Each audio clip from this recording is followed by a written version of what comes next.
لسر مجارا وگراندنا بنچاری یا پنابرین سوریه کل لبنانی دمینن بو نافچین بن کنترل رژیم اسد و بابتی لگل میوانی خبریز نیزار موسا اندام کمیته سیاسی پارتی کیتیا کردستانی سوریا شروعت کن بخیر هاتنا تتکن بریز نیزار ده دسپیکی ده دسپیکرنا پروسه وگراندنا پنابرین سوریه کل لبنانی دمینن بو نافچین بن کنترل رژیم اسد چش رو وجر تکرنش خودو او پروسه دست بکر نزید صد مالبات یعنی در دورا هزار پنابر لخود گرد و گراندن سوریه چش رو وجر تکرن دم باش سلاف وريز إجعالية أم بيجن هبونا كوشبرا الدور دوري ولات سوري إيروش كون تفجيز عن هبونا وبكاني كم مظن كان بيجن الولات اللبناني وهروها أردن وتركي وأم بيجن عراقي وهندروي ويدي جبشة المظن طيبات جبشة كردن بيجن الآلية هرما كردستاني هبونا وان بحثي بكن وأم بيجن زحمتيك ودكشين بطيبات الآلية لبناني يعني جمعنا دورة إيرو أفريجين كو خيانا نزيكا مليونة كيان بيجن قيد كري جوا كوشبري كو إيرو اللبناني هانا ونزيكي مليونة ديجي أو جينا قيد كرينا من خابن إيرو أم بيجن أم دبينا الروشا فاكو ثمريهني بتمامتي براستيجي وكو الروشا سیاسی چلو نآرام و چلو پیش دناچه بولو او جی باندورا وی الهبونا اوا کوچبر الوا ولاطاتی و ام بیجن نستقرار الجموع و ام بیجن جیان زحمتیه در بازلکی لبنانی وکو نمونا يعني جبري دجي دباوريا مدى أفضل كي بروجات دوي السيا السرانسري چند صالي توي هاول تينا دان ام بیجن إيرو کوچبرین سوریه لوی ولاتی او وگرن و پارچه ام بیجن دبن کنترل رژیم سوری دل الولاط السوري او جي يعني باوريام دقل فوندن جيرا هنجبر يعني وگرا کوچبرا ام بیجن آلیه گشتیدا وياكو ام بیجن نتوي يكبوي و ام بیجن هيزن ناف دولتي ويب ما في مروفا وگريداي او تنوي قبول دكن وقتي براستيجي وگرك هبه وگرك ام بیجن طوعي بي نه وگرك دبن فشارة دبي وگرك ام بیجن نروا ونزل البي فدوردا يا باش تي خويا كرن ايرو او تفجر لبنان تي خويا كرن والتركي جي تي خويا كرن يعني دباوريام دا لبنان شخبر سيارك دفرد هاي بريز وكو تدسبيكي تقوت يعني بنابرين سوريا لولاتين جيران هاتنا بلافكرينيان جلوي داريد مينن شو تركيا به شو أردن به شو لبنان به يعني جبرت اف هرسي ولات بتايبتي دما داويه ده جرينجي دان دوسا وگراندنا بنابرين سوريا بو ولاتي وان سدما فيكي يعني رجبونا وان دفيدا ميدل سر وگراندنا بنابران چيه يعني بلي يعني أنا مثلا تركي أزباورم قلكي هذا الشيء وكرن دمات شوي جبر أم بيجن أو تفجر إيرور سات سينور تشيبون والدفري أم بيجن سر الولايات السورية دي نيزيكي سينور أم بيجن سياسة كل الدفري تكرن جالية أم بيجن واهزين السار عردي وأم بيجن تركي جي حتى تشحدي برجواندي خدوي آلي دا تاجوني أفجعالي كده جعالية اللبناني فا يعني أمويجي بين نظمان يعني بطايبة أم بيجن إيرو كسن كو إيرو دستلاد دولاتي أيراني دا يعني أو نستقرار السياسية ويو ولاطي هاي أو جي كتيا أم بيجن نرواي كده كو أم بيجن تزبزوبك السياسي كده هاي نما زاني بريخو السياسيين بدي كي جعالي تبلي ام بيجن محوري بي ديارة ومحوري بي خويايا ام بيجن آلية ايراني فا و ام بيجن جريداية دبن باندورا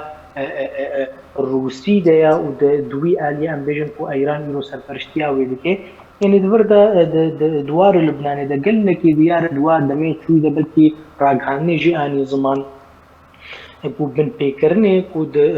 ام بيجن دوار كامبين كو كوشبري سوري الولاطي لبنان دهاتنا كرنو برنجا كي بلان كري يعني يك جواج بري دمك قال لك كان جواج كويرو ام تمزانن بلكي انترنت و ام بيجن السوشيال ميديا بووە خۆستەکە کە وەکە چلۆ ئاو و خواردن تێ خۆستن ji mirovra ینی پیزاز بوێ دکرد وان بێژن ئەو سەر خەلکێ وا کۆچبەرە خود دەکردن دام بێژن وی ji دنیای خود بکەن ji ئالیکیدا وش ئالیکی دیدەژی دا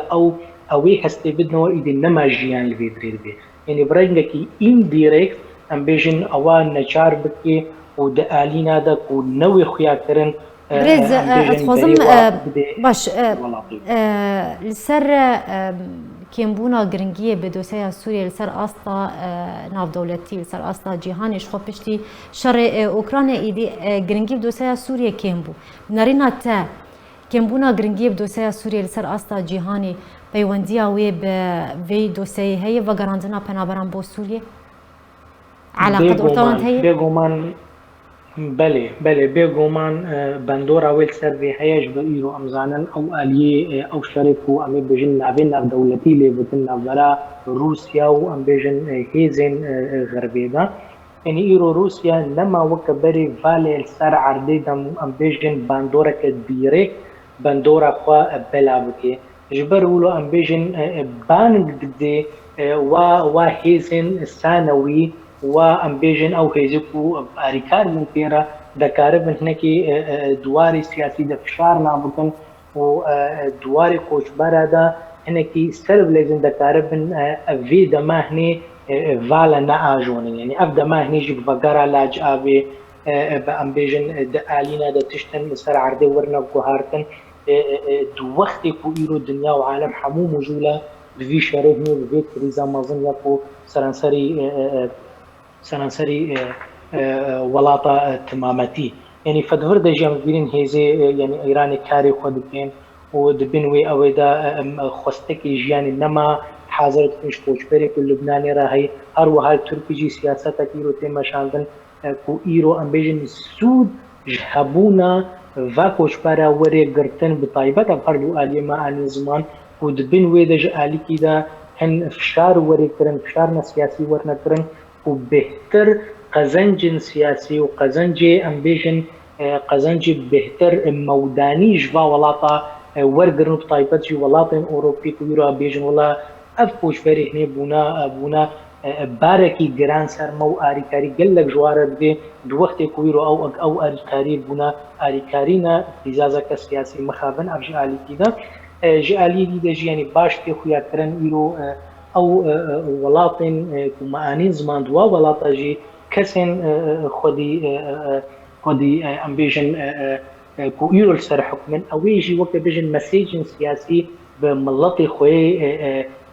مڵەتی وی وڵاتیرا وا مەسەجا ژوارە دشکێنێ ji opozîsyonê xwe re dişkêne em bêjin îro ku îro tevgerin siyasî wa welata çêbin wekû Lubnanan bêne ziman krîza serokê Lubnanê û her wiha sistema dewletê ya ku heta wekin her nikarin ava bikin bi navê dewleteka pêşketî her wiha li Tirkiyê jî em bêjin istihqaqê ku îro pêşiya wan e û em bêjin yanî îro mesecê ku ji hevdûre têne şiyandin û xwe ji bin fişarên opozîsyonê بهتر درخی و ام بجن سر پلکا پنابرا وری لیستن فافتشتی هنیجی حموجی آریکاری بفدورت کن کو ایرو لاجه ورنب کارانی و کو پلکا کا سیاسی مخابن کو کس خودیل و ندر کبی جغیری ام بجن فان ریخستنین نتویه ما في مروفا باش لسر مطرسين كو تينا سر او پنابرين سوري دما كو ودگرن سوريا بتايبتي ودگرن بو نافچين بين كنترولا رژيما اسد يعني دما كو اف پنابرتينا وگهستن تينا وگراندن جوان ولاتان شخو كوما گوت لبنان دس بكريا نيزي ضد مالبات هاتن وگراندن بنرينا تا چما ترسيل سر جيانا وان دروز دكه بچرنگي بچ شيوي او مطرسي چنه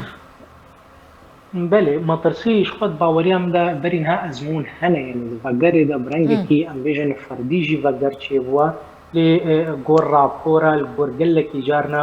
يعني ام بيجن سوشيال ميديا و هن ام بيجن راگهانی جي آنیا زمان